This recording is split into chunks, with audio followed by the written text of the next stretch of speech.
Bilisan naman. Ay, sorry po. Ito na po. Pangalan? Perfecto Cabral po.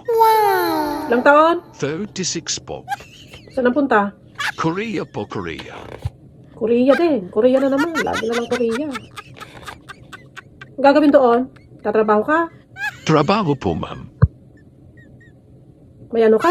May pumasa ka sa ano? IPK? Ay, opo, ma'am. Meron Exam. po. Kompleto po ako. Ilang taon ang kontrata? 2 years po, ma'am. Mag-isa mo lang. Opo, Wala ako kang ano, lang. girlfriend. Sana sinama mo doon. Kaya ano, asawa? Wala. Ay, meron po, ma'am. May asawa po ako sa may dalawang anak po. Aalis-alis ka, tapos ano? Pagbalik mo, wala ka ng asawa. Ay, bakit naman po ba ng asawa agad, ma'am? Ay, naku.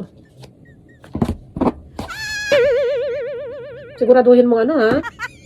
Tapusin mo yung kontrata mo. Ayokong mga Pilipino, dapat tinatapos ang mga kontrata. Tiyo po, ma'am, ang dami kong ginastos dyan. Yan naman di mo tapusin ang kontrata ko. Ay, ano ba yan? Ipikasint na yata yung binabahid na hindi na pabango.